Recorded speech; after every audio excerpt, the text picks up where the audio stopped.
안녕하세요. 밤이 깊었네요. 오늘 하루도 고생 많으셨죠? 편안하게 쉬면서 오늘 밤 따뜻한 옛날 이야기를 들어보세요.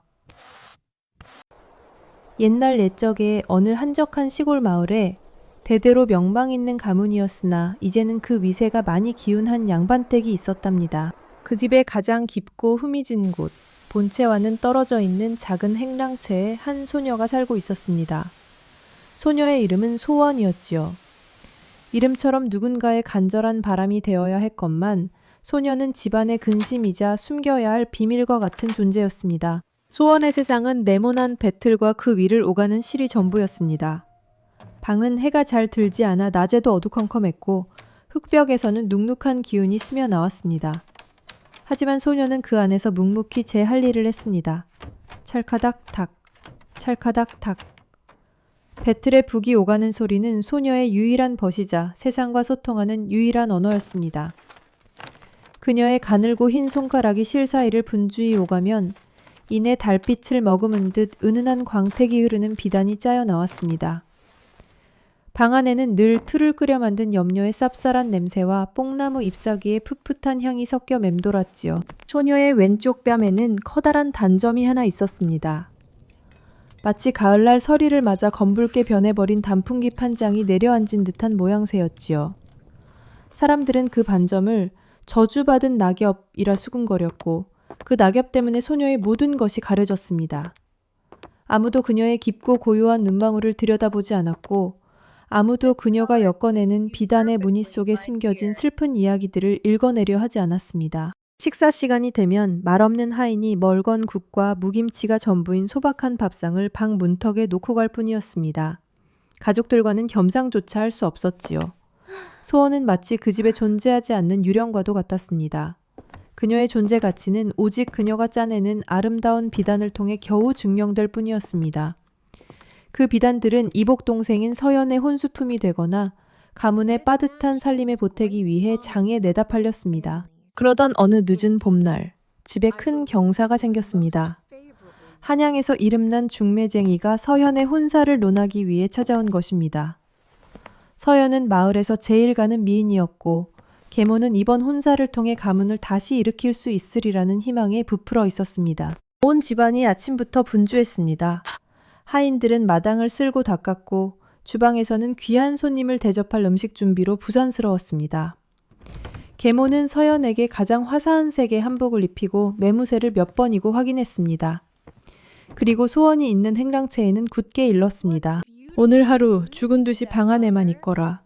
그림자 하나라도 바깥에 비추었다간 네 다리 몽둥이를 부러뜨릴 것이야. 소원은 대답 없이 고개만 숙였습니다. 그저 배틀 앞에 앉아 평소보다 더 빠르게 북을 놀릴 뿐이었습니다. 찰카닥 탁, 찰카닥 탁. 소리가 마치 자신의 불안한 심장 소리처럼 들렸습니다. 중매쟁이는 과연 명성대로 안목이 높고 말솜씨가 좋은 이였습니다. 서연의 미모와 다소곳한 태도에 흡족해하며 한양의 유력한 판서댁 자제와의 혼담을 순조롭게 진행했습니다. 이야기가 잘 마무리되고 중매쟁이는 잠시 정원의 꽃을 구경하겠다며 자리에서 일어났습니다. 계모는 환한 미소로 그녀를 안내했지요. 사건은 바로 그때 일어났습니다. 활짝 핀 작약을 보며 감탄하던 중매쟁이가 무심코 고개를 돌려 집의 뒤편을 보게 된 것입니다. 그리고 그 순간 행랑채에 살짝 열린 문틈으로 배틀에 앉아있는 소원의 얼굴을 보고야 말았습니다. 햇살 한 줌이 마침 소원의 뺨을 비추었고 검붉은 단풍잎 모양의 반점이 유독 선명하게 보였습니다. 중매쟁이의 얼굴에 찰나의 놀라움과 동정이 스쳐 지나갔지만 그녀는 이내 아무것도 보지 못한 사람처럼 태연하게 시선을 돌렸습니다. 하지만 계모는 그 순간을 놓치지 않았습니다. 중매쟁이의 미세한 표정 변화에 그녀의 심장은 철렁 내려앉았습니다. 애써 미소를 지으며 중매장이를 대문 밖까지 배웅했지만 그녀의 등 뒤에서는 식은땀이 흘렀습니다. 중매쟁이가 떠나자마자 계모의 얼굴에서 미소는 온데간데 없이 사라졌습니다. 분노로 일그러진 얼굴을 한 그녀는 곧장 소원의 행랑채로 폭풍처럼 달려갔습니다. 이 요망한 것. 계모는 방문을 거칠게 열어젖히며 소리쳤습니다. 그리고는 다짜고짜 안으로 들어가 소원의 뺨을 세차게 후려쳤습니다. 내가 오늘 하루는 그림자도 비치지 말라고 그리 단단히 일렀거늘 니년이 기어코 이 혼사를 망치려 드는구나. 그 흉측한 얼굴짝을 일부러 내보인 게지 안 그래? 소원은 영문도 모른 채 맞은 뺨을 감싸 쥐었습니다. 그녀의 눈에 눈물이 그렁그렁 맺혔습니다. 아닙니다, 어머니. 저는 그저 어디서 말대꾸냐? 네 그 저주받은 낙엽 같은 반점이 우리 가문의 낯에 먹칠을 하고 있다는 걸 아직도 모르겠느냐? 서연이의 앞날에 죄를 뿌릴 셈이냐? 계모의 악에 바친 목소리가 작은 방을 쩌렁쩌렁 울렸습니다. 그녀는 소원이 짜고 있던 비단을 발로 걷어차고 실타래를 헝클어뜨리며 분풀이를 했습니다. 소원은 아무런 저항도 하지 못했습니다. 그저 떨리는 어깨를 감싸 안은 채 고개를 숙이고 모든 비난을 온몸으로 받아냈습니다. 투명한 눈물 한 방울이 배틀의 실 위로 뚝 떨어져 마치 이슬처럼 영롱하게 빛났습니다. 그날 밤 소원은 차가운 방바닥에 웅크리고 앉아 밤새도록 소리 없이 울었습니다. 그날 이후로 소원의 삶은 더욱 깊은 그늘 속으로 잠겨들었습니다. 계모의 눈초리는 날카로운 칼날 같았고 하인들조차 그녀를 투명 인간 취급했습니다. 시간은 속절없이 흘러 따스했던 봄날은 기억 속으로 사라지고 앙상한 나뭇가지 위로 차가운 바람이 울부짖는 겨울이 찾아왔습니다. 하늘은 며칠이고 잿빛으로 낮게 내려앉아 금방이라도 한방눈을 쏟아낼 기세였지요. 서연의 혼례 날짜가 잡히고 집안은 다시 한번 들썩였습니다. 예단으로 보낼 비단과 옷가지들이 방마다 가득 쌓였고 그중 태반은 소원이 밤을 새워가며 짜낸 것들이었습니다. 그러던 혼례를 며칠 앞둔 어느 날 오후 집안이 발칵 뒤집히는 사건이 터지고야 말았습니다. 서연의 예물함에 고이 보관해 두었던 값비싼 비취 머리꽂이가 감쪽같이 사라진 것입니다. 그것은 시댁에서 서연에게 특별히 보낸 혼약의 증표와도 같은 물건이었습니다.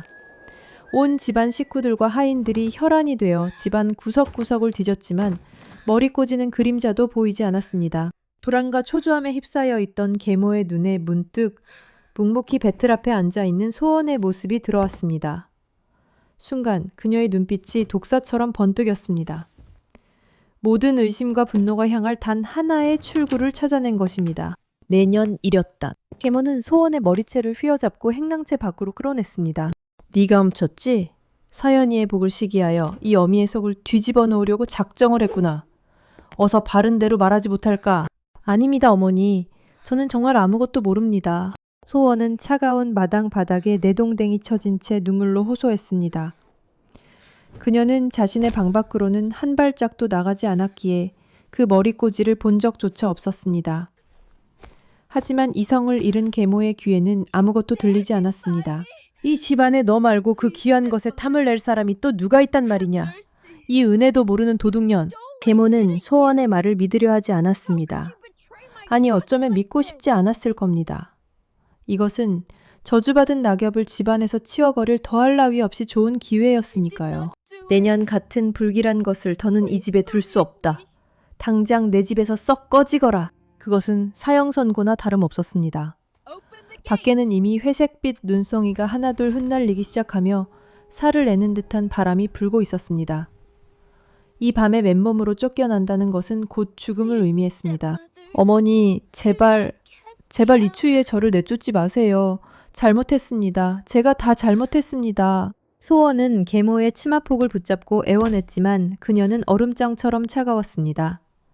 계모는 소원의 손을 매정하게 뿌리치고 하인들에게 명령했습니다. 저것을 당장 대문 밖으로 끌어내버려라. 결국 소원은 얇은 저고리와 치마 하나만 걸친 채로 굳게 닫힌 대문 밖에 버려졌습니다. 쾅 하고 닫히는 대문 소리는 마치 세상과의 모든 인연이 끊어지는 소리처럼 소원의 귓가에 아프게 박혔습니다. 순식간에 눈송이는 거센 눈보라로 변해 사방을 휘몰아쳤습니다. 소원은 하얀 절망 속에서 정처 없이 걷기 시작했습니다. 발은 금세 감각을 잃었고 온몸은 사시나무처럼 떨렸습니다. 희미해져가는 의식 속에서 그녀는 언젠가 마을 사람들이 이야기하던 산속의 폐사차를 떠올렸습니다.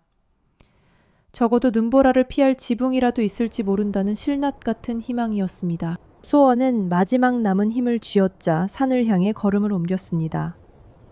눈보라는 더욱 거세져 한 치 앞도 분간할 수 없었고 길은 이미 하얀 눈에 덮여 사라진 지 오래였습니다. 얼마나 걸었을까? 마침내 그녀의 눈에 눈보라 너머로 희미하게 낡은 절의 형체가 들어왔습니다. 하지만 거기까지였습니다. 안도감이 온몸에 퍼지는 순간 다리의 힘이 탁 풀리며 소원은 눈밭 위로 쓰러지고 말았습니다. 차가운 눈이 불에 댄 듯 뜨겁게 느껴졌고 서서히 모든 감각이 멀어져 갔습니다. 그때였습니다. 삐걱거리는 소리와 함께 폐사찰의 문이 열렸습니다. 문 안쪽에서 나온 것은 창백한 얼굴에 낡았지만 단정한 학자 복색을 한 젊은 사내였습니다. 그의 이름은 현진.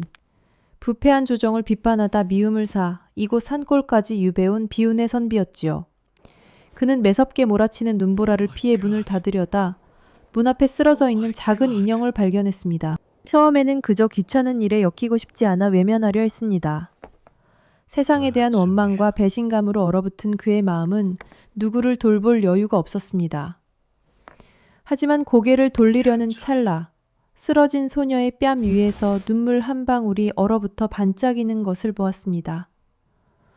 그리고 그 옆에 마치 설이 맞은 단풍잎 같은 애처로운 반점을 보았습니다. 그 순간 현진의 마음속 가장 깊은 곳에 숨어있던 연민이 고개를 들었습니다. 그는 짧은 한숨을 내쉬더니 차갑게 식어가는 소원의 작은 몸을 조심스럽게 안아들고 절 안으로 들어갔습니다. 폐사찰 내부는 바깥과 다를 바 없이 황량하고 추웠습니다. 하지만 현진이 머무는 법당의 한쪽 구석만큼은 바람이 들지 않도록 천으로 막아놓아 제법 아늑했습니다. 작은 화로불이 희미하게 온기를 나누어주고 있었고 벽면에는 책들이 가지런히 쌓여 있었지요. 현진은 소원을 자신이 덮던 낡은 솜잎을 위에 눕히고 화로에 약탕기를 올려 자신이 마시려던 약초를 다렸습니다. 그는 의술의 조예가 있지는 않았지만 몸을 따뜻하게 하는 약초 몇 가지는 알고 있었습니다.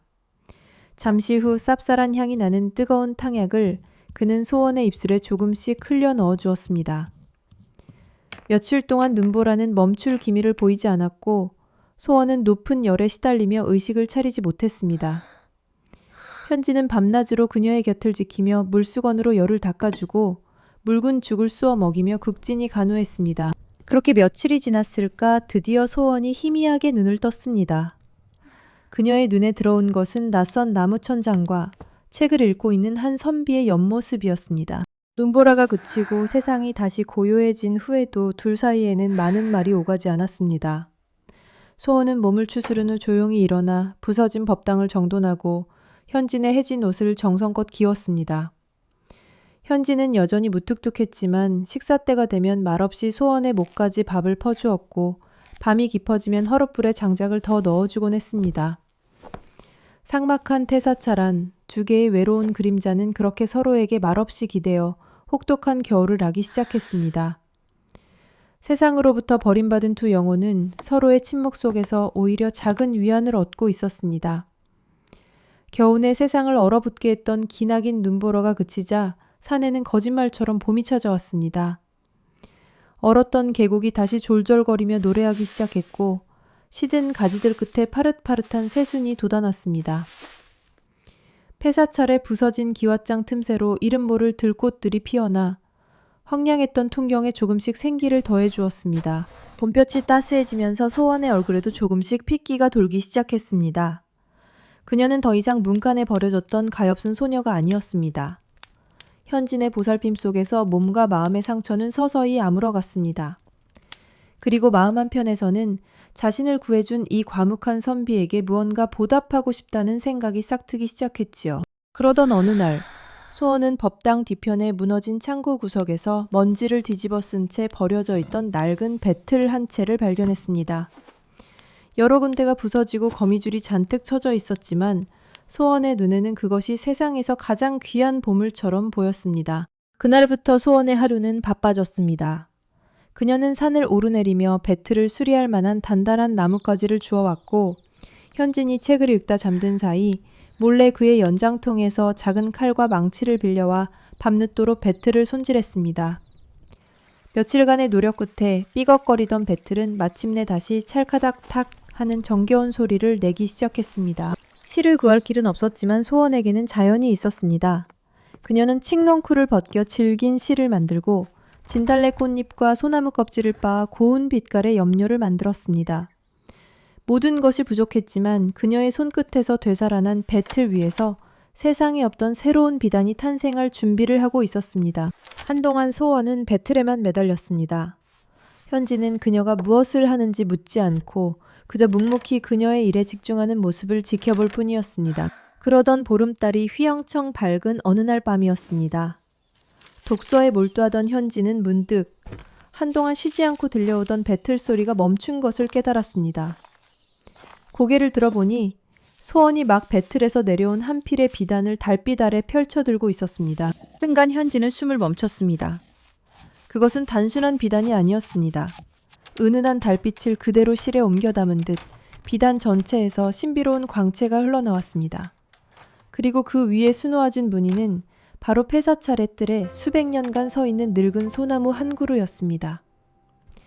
비바람에 휘어진 가지, 거북 등처럼 갈라진 껍질, 그리고 그 모든 시련을 견뎌내고 서 있는 고고한 모습이 실 하나하나에 생생하게 살아 숨쉬고 있었습니다. 현지는 그 비단에서 외로움과 슬픔, 그리고 그것을 뛰어넘는 강인한 생명력과 고요한 위로를 동시에 느꼈습니다. 그는 평생 수만 권의 책을 읽었지만 이토록 깊은 감정을 전하는 글은 본 적이 없었습니다. 그는 소원의 뺨에 있는 저주받은 낙엽을 처음으로 잊었습니다.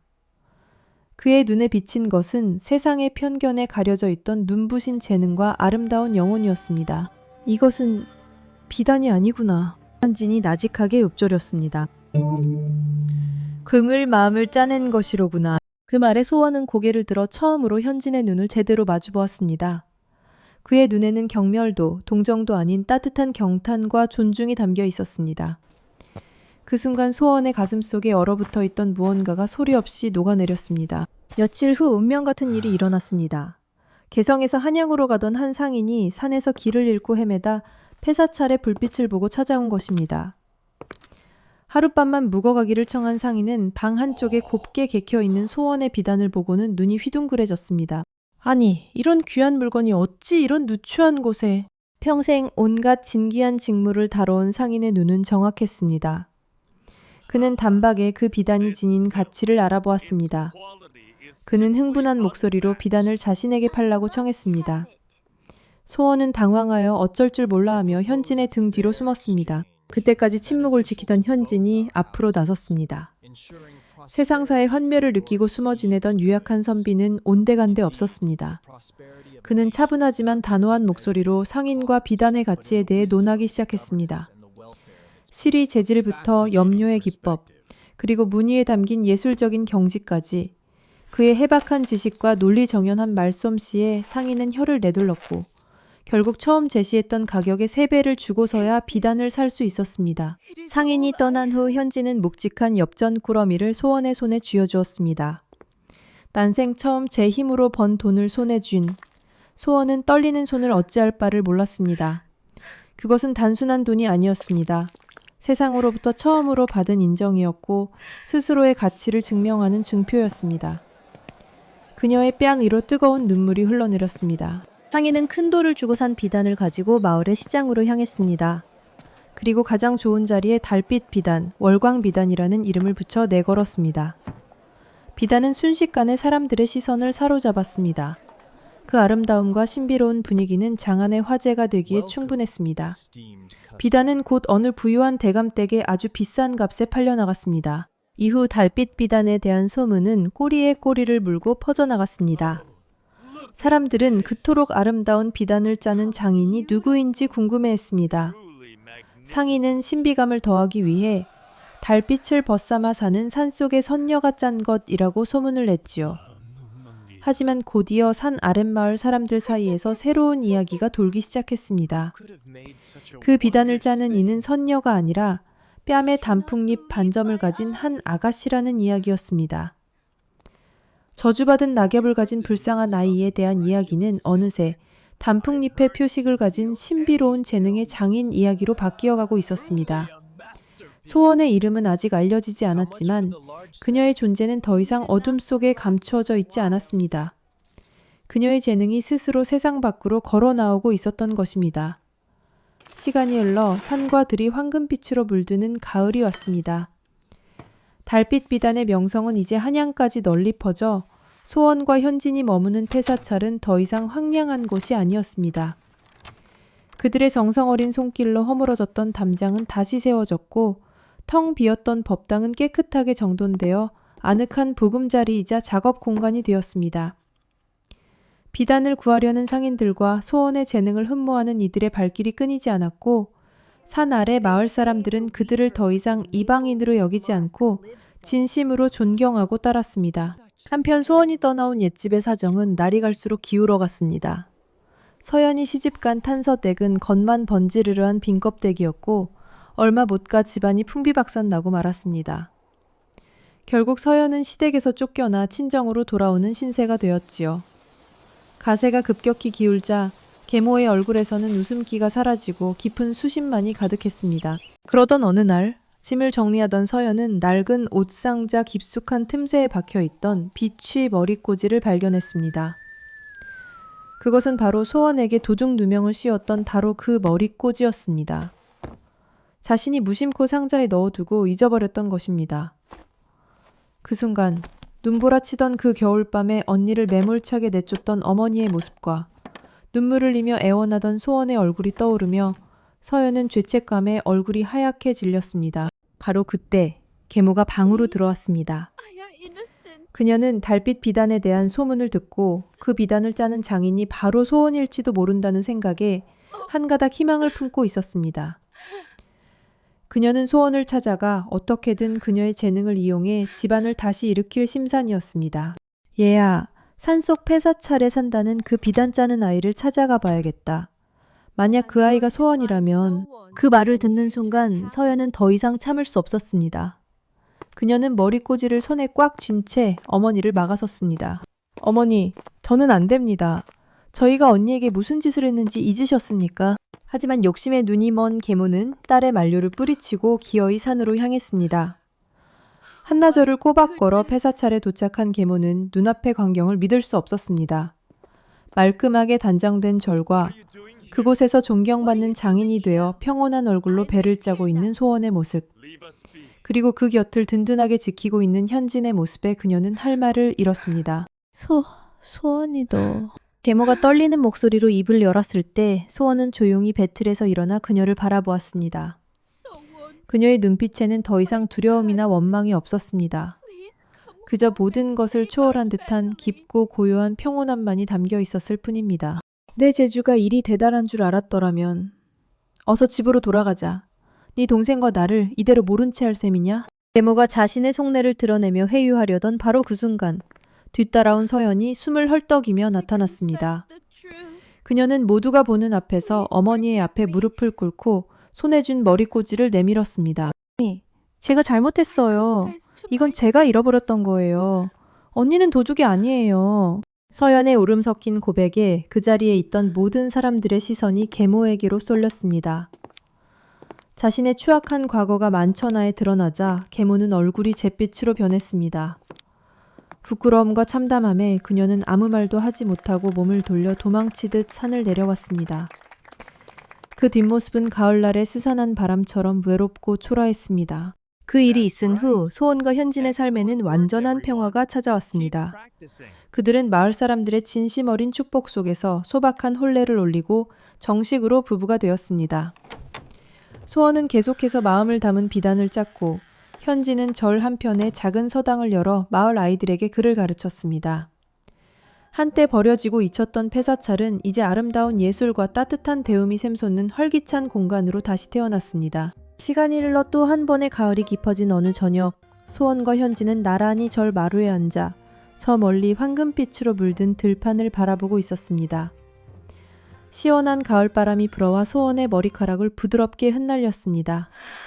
그녀의 배는 어느덧 사랑스러운 아이를 품어 완만하게 불러 있었지요. 소원은 무심코 자신의 왼쪽 뺨을 어루만졌습니다. 한때는 저주라고 생각했던, 지워버리고 싶었던 단풍잎 모양의 반점. 하지만 이제 그녀는 그것이 더 이상 흉터나 낙인이 아님을 알았습니다. 그것은 기나긴 고통의 시간을 견뎌낸 흔적이자 자신을 이 운명적인 장소로 이끌어준 길잡이였습니다. 이 낙엽은 썩어 없어질 땅이 아닌 그 가치를 알아봐주는 한 사람의 따뜻한 마음밭에 내려앉았던 것입니다. 현진이 그런 소원의 손을 가만히 감싸주었습니다. 두 사람은 아무 말도 하지 않았지만 서로의 눈빛 속에서 세상 가장 깊은 이해와 사랑을 읽을 수 있었습니다. 폐사찰에서 들려온 전생의 약속이란 어쩌면 거창한 맹세나 인연이 아니었을지도 모릅니다. 그저 상처 입은 두 영혼이 서로를 알아보고 기대어 잠시 쉬어갈 자리를 내어주고 결국에는 서로의 온기로 황무지 같던 삶의 아름다운 꽃을 피워내는 것. 그것이 바로 운명의 가장 진실한 속삭임이었을 겁니다. 저녁 노을이 비단처럼 부드럽게 산사를 감싸 안고 있었습니다. 옛 이야기는 이렇게 끝이 난답니다. 진정한 아름다움은 눈에 보이는 것이 아니라 마음에 있다는 것. 그리고 가장 혹독한 겨울 속에서도 희망의 씨앗은 조용히 봄을 기다린다는 것을 잊지 마세요. 자, 이제 밤이 아주 깊었으니 편안히 주무시길.